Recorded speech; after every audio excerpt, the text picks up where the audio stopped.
All right, so you see my screen? Got it. All right, so first off, thanks everybody. And Ken, jump in anytime you want. We appreciate you guys attending. I'll try to be cognizant of time. So there's a lot to go through, and I'll kind of just pull the string on my back and get going at any time. Maybe just write your questions down. We can go through them when we're finished. That would probably be the best way to do it. If it's super urgent, this is pretty casual. So by all means, write something in the chat or what have you. If you wouldn't mind, just until the end, just muting yourself, just so that we all don't get feedback. Excuse me. To what? Sorry. I hear something there. To reply back to any emails. Oh, she works at night. Well, the rest of us work during the day. That was Nina. Nina did not hear me. All right. Ken, you still good on my Yep. screen there? All right, thanks. So everybody, thanks a lot. Some of you have probably heard, you probably chatted to Ken a few times before. What we're going to go through today is some exciting developments for Snapped Dartmouth. So Ken, you've been around Snap Dartmouth how long now? What's it been? 35 11 years. Yeah, it feels 11 like years. it, yeah. 11 years Wow. feels like 50, but yeah. Yeah. And so I can safely say, my name is Dan McPherson. I work at Snapped head office. We helped start Snapped where I'm from. Ken came on board and was a delight to have. He's been amazing. He came from the not-for-profit space. As some of you guys know, he's done an amazing job. The guy's probably given over $40,000 a year in free PR. I mean, accumulatively, I think he's covered. Snap Dartmouth has something like 30,000 events under its belt in terms of calendar mentions and shares and everything. So we're really happy with how Ken has gotten the word out and helped a lot of organizations. So thanks, Ken, for all your hard work, first and foremost. Snap was essentially created, as you guys probably know, to get the word out about the stories that are happening on the street. We are not a newspaper. We were not meant to just give shout outs to the top people in town. It was about all the stuff that we lived and breathed through our communities throughout the years. And we were very successful at it. We took a lot of pictures. We were still dumbfounded that a lot of people don't try to copy it. I think they miss the point. Some of the times the big wigs still go after these, hardcore news stories, and what got lost through the, 90s and 2000s is this, what's happening with your neighbor. The economy might through a pandemic is shot to hell, but who's striving forward? Who's sharing the positivity? So the one thing we always tried to do was push the positivity, and that wasn't just about families and schools and what's happening in, some of our local government reps and things, but pushing out the info about the not-for-profits, sharing that a new business opened. So we took pride in having that as a badge. But through the course of time, we started to add in other satellite components, video, and we built a ticketing system. These all kind of organically grew because our partners, the community partners, needed these services, and we were like, well, we may as well build that widget. But over time, people still really just focused on the two things that we essentially did. We took pictures of the community, and to make sure that Ken could eat something other than craft dinner, we would sell ads. So we had an audience because we took pictures of all these people, and we augmented that by selling ads, for lack of a better way of describing it. But we didn't feel as time went on that was a viable way to continue. There was a lot of opportunity out there. There was a lot of technology coming forth and a lot of new things on the horizon that we wanted to get our feet wet in. So it seemed like the time we were about to do this a couple months before the pandemic hit, and then the pandemic hit, and as you guys can probably attest, you guys took a huge hit, as did we, but we all nailed down the spikes and we held tough. And we just got notice here in Ontario that stage 2 is going to be opening up, or phase 2 is going to be opening up. So things seem to be opening up. and we want to be ready for it. So what we had decided about a year ago, we were going to evolve the brand. We were going to be more inclusive of new technology. We were going to allow for organizations like yours to get all of their content in. So it wasn't slave to, hey, Ken, can you come and show up at this event? Yes or no. Or we wanted to give access to not-for-profits, community groups, everybody to be able to easily share photos. So we did put a beta app into the community as an emergency measure a couple of years back, and I won't lie, it was user unfriendly. It was really just meant so that if Ken couldn't make it and there was an event already in the Snap ecosystem, in the Snap system, that you could click a couple buttons and glue your pictures to it. But as in terms of an app and what an app should do, it really wasn't very accessible for people. So we regrouped. We also wanted to turn our name into something a little bit more ubiquitous that was inclusive of everybody. It wasn't just some company name, but something that everybody could use, that it became more of a platform. And that's the way we envisioned ourselves. Like we would say, you know, Ken would say these types of things in his letter from the editor, like, this isn't just mine, I might own this business, but this is a tool for everybody to use. So we really wanted it to be a little bit more, as I said, ubiquitous for all of your organizations to use and not dump the capital investment in initially for things like using an app or submitting events or submitting photos or using the publication to get PR.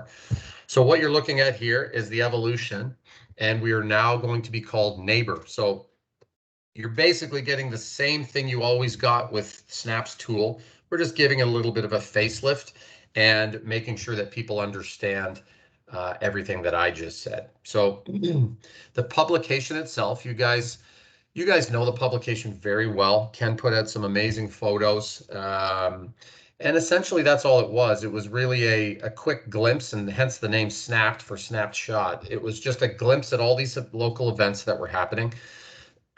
And pardon me. And you know, we just randomly would take those events and throw them into a kind of a yearbook every month and showcase. And it was, that served its purpose very well. As I said, cumulatively, with all the different snaps in different areas, we've covered over 2.5 million events that would otherwise have been ignored in the community. I mentioned Ken himself has covered a large majority of those, sharing pictures, sharing calendar events, having events with tickets. So he's done his share of amassing an audience on social media through the publication and visits to the website for all the people that want to go check out these pictures, and that's great. So we've evolved it a step up. It's now going to be, we're going to fit more events in, and as opposed to having, you know, a quarter page or a half page of the same event with multiple pictures, we're going to give people access in the publication to access more pictures, and I'll explain a little bit that further. But we'll have one picture representing your event, and then have a trigger through what's called augmented reality. So I think some of you guys have played around with this already, but for those on the call who aren't sure what that is, it's essentially having an image, much like, say, the cover we're looking at now. You're able, through the new app we're putting out, so not the beta app that we have now, but a brand new app that'll be launched in July. You're able to click a button, hover over a picture, and the picture, without a QR code or anything of that like, will trigger an experience. The experience can be anything from an animation to a video to floating buttons that, when clicked right on your screen, will lead to a fundraising initiative or donations, or to register for an event that you guys have. So essentially, we're taking the traditional aspects of print, which typically you would pick up, look through, get captivated by some pictures, some people you know, and then there's a call to action. Hey, show up at our event. Hey, go to our website when you get home. And essentially, when you think about what's happening, people are putting that publication down and waiting for later. So the desire they had when they ingest that marketing message to support your organization, they've got to wait an hour or a little way out and then go onto the computer and get things done that way. This way, when they have it, they can hover over it, experience that, click a button, get right to the donation page right away. So the paper itself will stand on its own, as it always had. We're giving it a bit of a facelift. It's in a bit of a different format. So no longer is there the fold that unfolds. It is more in the style of what Rolling Stone magazine is. Same kind of dimensions. It'll have the two staples and opens up portrait mode. But essentially for you guys, events are still in there. We have theme pages. We have the ability to brag about what it is you're doing. We have pages reserved specifically for ticketed events. So anything that you would have had in terms of Ken's website before, or the publication, still stands. It's just you're going to now start to see a different brand out there. I should mention also, we come with a big audience, and we are kind of the curators of that audience. So we are obviously going to be throwing all the bells and whistles at promoting this. So it's not just going to be through little secret webinars like we're doing now. It's going to be a massive social media campaign that is happening throughout the year. We have a huge following. We're going to be dumping some money into paid social media, sharing videos, sharing tutorials. So we will be out in the community banging the drum, and people will know about this pretty quickly. So there's no harm in the brand switch. Lots of people do it. We think it's time to give ourselves a facelift. So hopefully that answers some of your questions about the publication side. As you see, a couple little nuances. The cover is no longer going to be sort of one of the shots we randomly took throughout the month, and then we look through them and say, oh, that's the best one for the cover. We're going to make it a little bit more stylized. So the cover could be one of your executive directors. The cover could be a local business that supports people. It could be one of your volunteers. And we essentially want the theme to be, who is the best neighbor? You know, I think the pandemic has showed us above and beyond that while we can connect globally, we still live hyper locally. You know, I still, well, I was going to use the term that I get my hair cut over here, but I obviously you guys aren't blind. You can see I'm bald. But someone with head of hair would go get their hair cut over here, and somebody would go grab their beer down here. And so it's still in the neighborhood, and that's what we wanted to purvey. We think that has happened with Snap, but we wanted to make that super evident. So the cover shot's going to be a little bit more time taken with it, stylized. And again, all the experiences in this publication will trigger augmented reality. So you can look at the publication on its own, but you're also able to download our app, and in a perfect world, flip through it. And when you get something that you're interested in, hover over it, and it will either A, lead you to more photos, lead you to a video, lead you to some public message from one of you guys about explaining a little bit more in depth about what it is. In essence, we're taking the traditional platform and we're injecting it with innovation to ensure that people have access to more content and engage with that content. So again, buttons that they can click to sign up, surveys, registrations, all those things. Anything that you can do digitally can now be, can have a gateway right here from the publication. So that leads us to think that, you know, in this digital age, you have, I think the statistic is that we spend 5 hours a day on our phones, which is kind of disgusting, but and one of those hours is on social media. So what our methodology here is, we do not want to add another hour to people's day. Neighbor's app is meant as a gateway. I use the comparison between the two giants, Facebook and Google. Facebook hijacks your time. You get in there, you get sucked down the rabbit hole, and the next thing you know, 15, 20 minutes has gone by and you've been just looking at other people's lives, which is great for those other people. They wanted you to ingest their content, but sometimes it leaves us with a, oh my God, like I got to go do something. Google, on the other hand, is a massive digital tool that gets you an answer faster to get you back into what you were doing. And essentially that methodology is what we're going to take with Neighbor. We want Neighbor's platform to get you information about getting into the community and living experiences. So it's about learning about Dartmouth, the Eastern Shore, and Halifax, and what's happening. What events can I attend with my family? After I attend them, I can share the positive stories that I had. I can use AR to ignite some kind of cool experience. But the experience is driven to get me out of the house and get me back out into the real world to experience the not-for-profits that are raising money, the businesses that are opening, some of the local events that are happening that the municipality puts on. So what the app will actually, so I'm going to walk through a couple of the things this app will have, because the first thing that will probably pop in your head is, oh God, we have to download another app. So I want to make sure you understand the clarity that the user will have and that the things that they don't have now. Snapped has always been this, rallying team with all the events that are happening, and not just the massive events, not just the Jazz Fest, but the small stuff, the mom and tots reading at the library, the wine and cheese at the local brewery, or paint and pints night, or whatever the event is.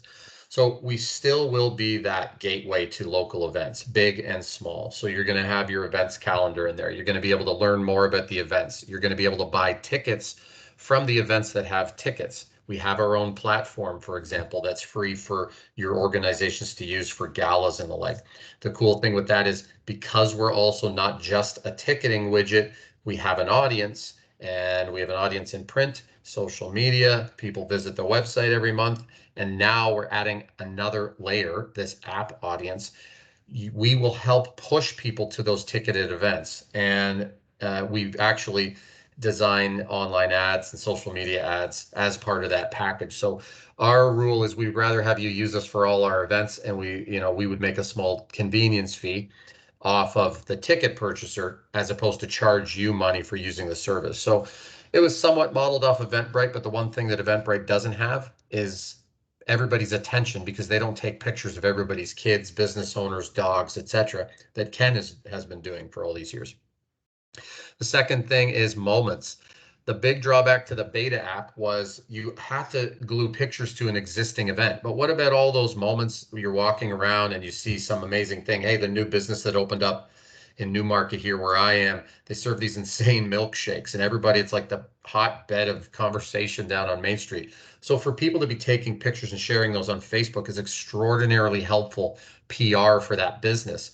However, in Facebook and Instagram, the powerhouses of activity, it's a free-for-all. We're really delivered content based off the relationships I have. So there's not really a hyper focus on something specific, a specific topic. Neighbor is specifically about the positivity and the growth of your area. So, I'm not going to see memes. I'm not going to see, things of TV shows or reams of ads hitting me in the face. It's going to be the pictures of the people that make the community better.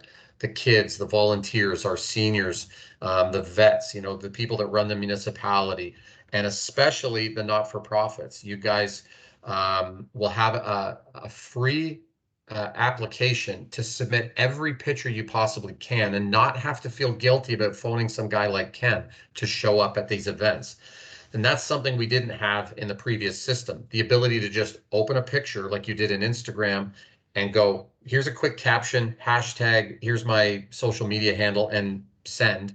The designer at our end gets it. They can put some of those moments in the paper, and they all pool into the app for people to check out as well. We also recognize that a lot of you guys, for example, him and Ha over some amazing ideas, marketing ideas and strategic ideas. And in a perfect world, you'd be like, I wish we had our own app. And building an app is an expensive and very annoying endeavor. I can speak from experience. But what we've thought is, what if we reserve part of our app, and we've already put the capital investment in, and Ken and our team is already going to be, beating the drum about, hey, everybody download this app for multiple reasons: buy tickets, see events, share your pictures, get PR, have augmented reality experiences. So while we're doing the hard work of building an audience on that app, and again, it's not just the app. Remember, Ken's already getting 10,000 hits a month on his website. He's already getting multiple tens of thousands of people engaging with him on social media every month. Ken makes a post, and 1,500 people, it reaches 1,500 people. He's doing those posts every day. So we have that audience already in 3 other ways: print, social media, and online. So porting those people over to get more of that content they've shown that they like is a no-brainer. There's no reason why they wouldn't do that. So while we're doing that hard part, why not give a piece of the app to you guys?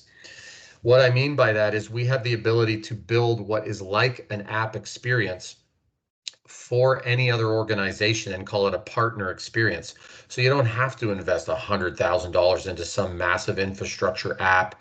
And then after it's built and you think it looks amazing, that then you're able to go out and, oh God, I forgot the hard part. I got to get people to actually want to download it. And then once I get them to download it, I got to make sure that they want to keep it. So once their kids put the 80th game and Minecraft and such on their phone and they go to purge the phone, that your app is the first to go. So that's a scary, scary thought.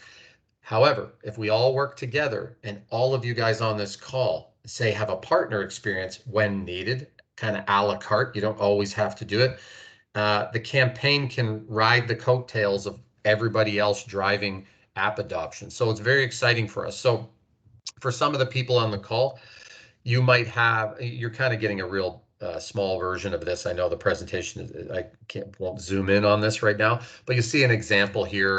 A local grocer worked with us to have an option. His button will be here. You click into it and it opens up an app experience that has several different buttons. It has a video that plays. Essentially, it's like a handheld little mini app experience that they had us build for them. Completely affordable and something that we would love to do on a recurring basis. You know, we're not in the business to empty somebody's bank account out. So very exciting stuff on the horizon there. And each of these types of things we can get into down the road. We can sink our teeth a little bit into that. And then there's augmented reality again. You see a couple of examples here, but by all means, I'll send Ken some video examples. Hopefully everyone on the call's experienced this already. Augmented reality has become something that marketers are understanding and are predicting over the next 3 years is going to become one of the major ways to ingest content. People are working on what they call WebRTC, where you can open up your camera, anybody can do that, and access augmented reality that way.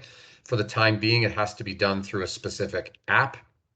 So if people are going to use those types of experiences, so let's say on the call today we have, let's say CMHA or a woman's shelter or something, and they're partnering with, let's say, our local restaurant to help raise money.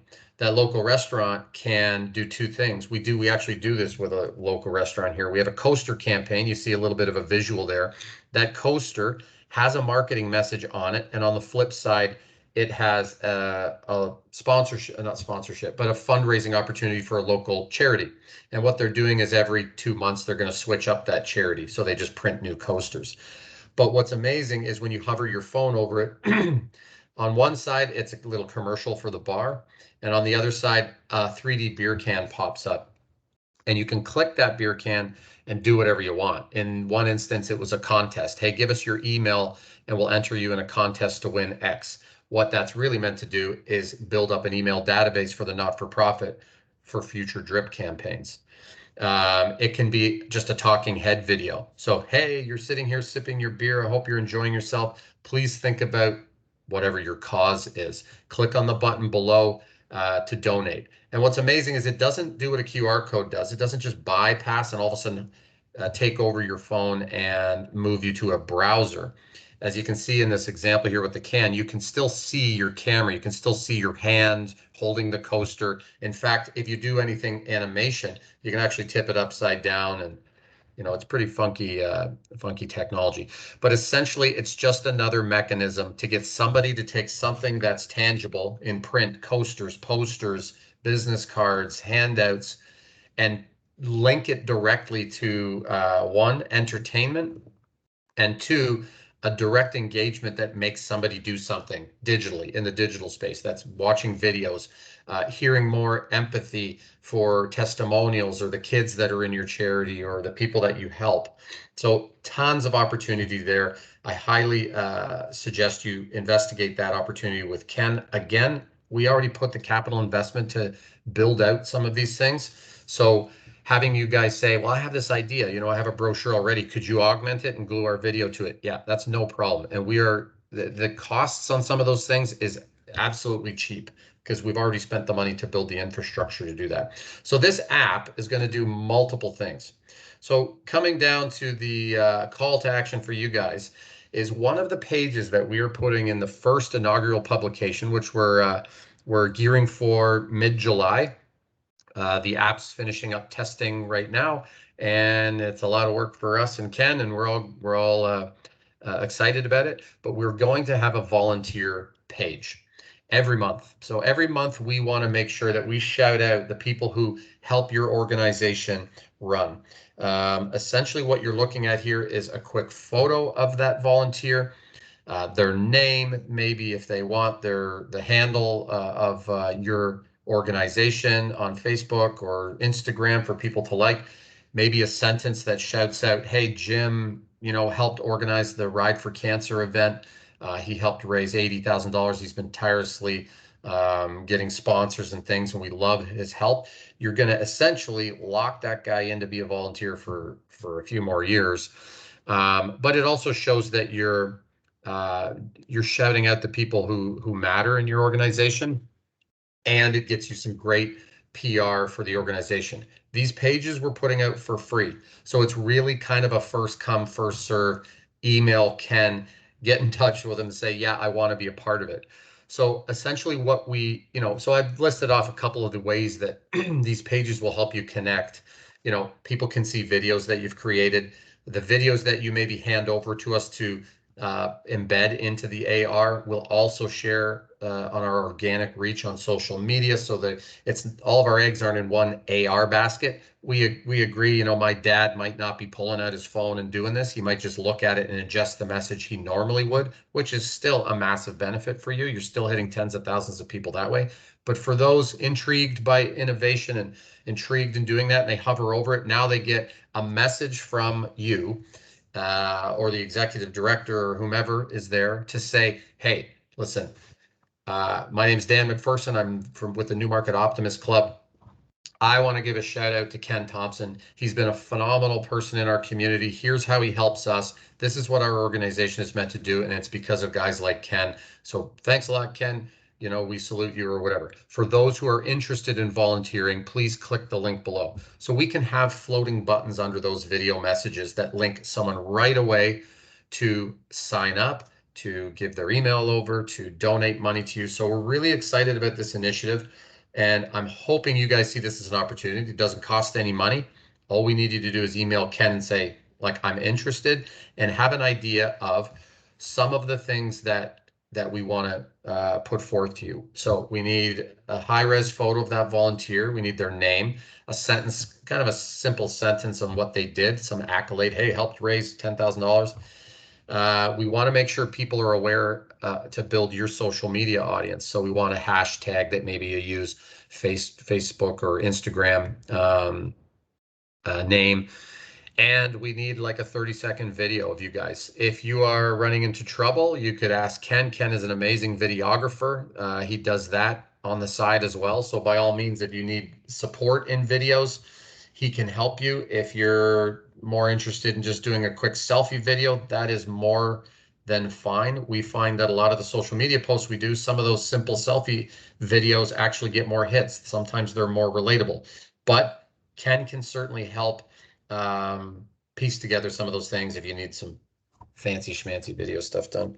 And he's also a crazy drone photographer now, so he might even make your video look super hardcore. And then obviously we need the link to becoming a volunteer. So that's something we can probably collect from your website, but it doesn't hurt that when you're collecting that info that you hand it over to him. It is worthy of note, something that I forgot to mention. Everything digital is trackable.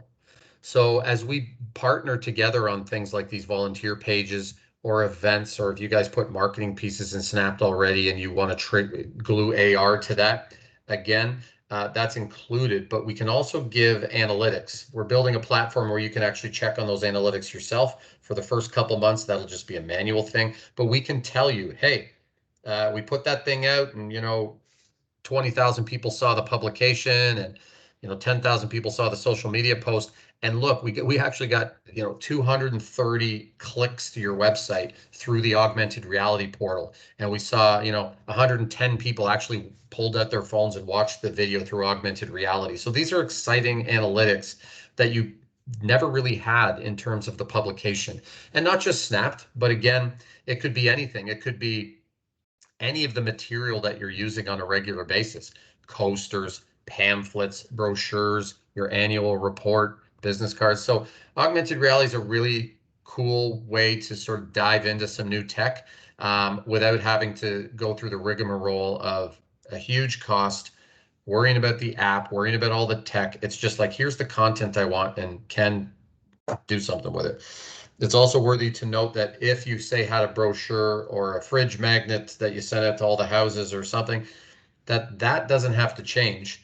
The back end output can change with augmented reality. So I can one day hover over it and it's a message from your executive director. The next day I could hover over it and we just change the link behind the scenes. They don't have to replace the brochure or the sign that's in the park or whatever. We just change the output, and it's super simple to do that for us. And I know that might be hard to understand. I'm not showing you a ton of examples there, but that's something Ken can help you guys out with. So this last slide here is really just to say the Neighbor platform wants to give access, not just print ads and pictures. We are blowing it up and making sure that everything under the sun that can get the word out about what you guys do, we have. So there's the app. I think I just beat the dead horse there. I went through that pretty well. I think the print and social media. We're layering in podcasts. So we have a podcast studio that we can edit. We can do things remotely. And that might be something you're interested in. It might not be every day, but this is about a deeper relationship with the people that are already engaged with you. It could be interviews with those volunteers. It could be talking about local events. And if you're not fully up for having your own podcast, I mean, some people on the call might even partner up and do sort of a not-for-profit podcast, but Ken will be looking to do a neighbor podcast where he takes on interviews. So that could be something to keep your eyes open for. Augmented reality, we talked about. Ticketing, we talked about.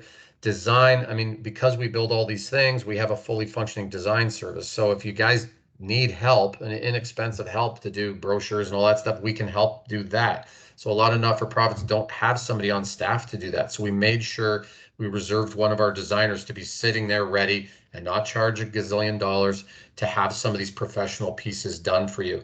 Again, data insights, a lot of the digital stuff I just talked about, we will be able to say to you, hey, you have a partner experience, that we built for you. And we've done a couple already leading up to this. We had 83,000 people engaged in our Canada Day virtual fireworks program. We had 110,000 people log in and use the app for a pulmonary fibrosis campaign. So we're getting good stats out of this, and we're excited about it. And then content we talked about, and then partnerships. So the volunteer page is a perfect example for you guys to hop on and just dive in and kind of, it's not going to cost you anything, but to make sure that Ken starts the ball rolling with that stuff. So that's the end of the rant. The string has been pulled. I know that was a lot to sit and listen to. You probably have some questions, or by all means, you can open up the floodgates here. If you're not comfortable with that, you can ask Ken any questions you want. Does anyone have any questions initially? I see, Ken, your hand is up. Yeah, I don't know how that got up.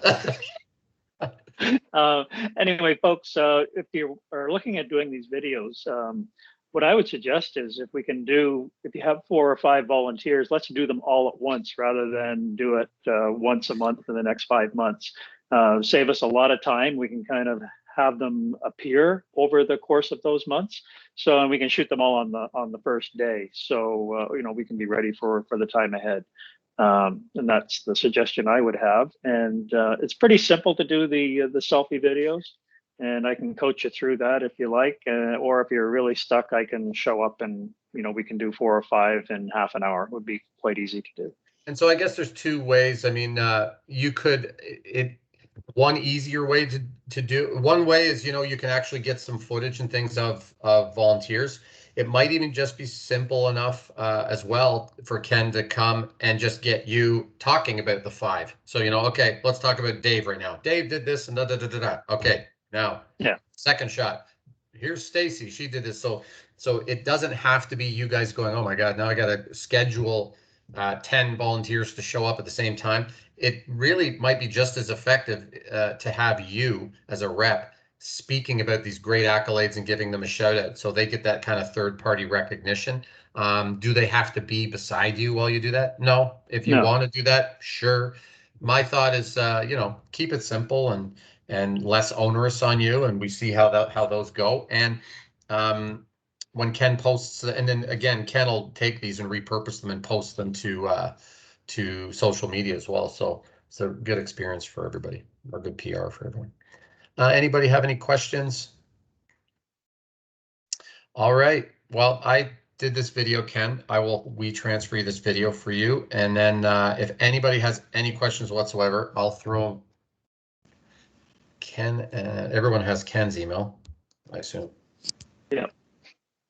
So I'll just shove mine in there. If you have direct questions, please feel free to ask, and we'll let you get back to your day. So we really appreciate your attendance today. Thanks, guys. Just a quick everybody. question Sorry. there, Ryan wants a question. Dan and Yep. Ken, if you have time. Of course.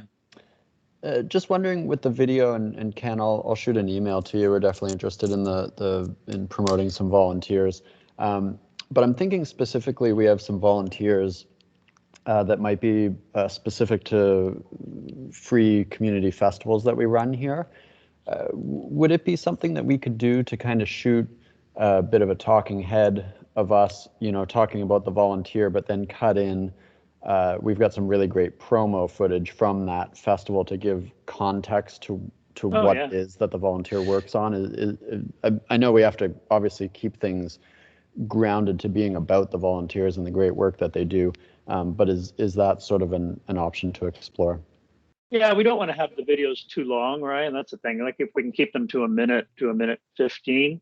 But yeah, if you've got some B-roll footage, I'll take that. I can do the editing, and make it look right pretty. Perfect. All right. Thanks. Yeah, thank you, and thanks everybody for attending. Again, emails there if you got anything. Thanks, Nina, Robert, Charlie. Right, everybody have a great day. Thanks, Ken, for arranging this. Yep. Take care. Okay, take care, guys. Bye now.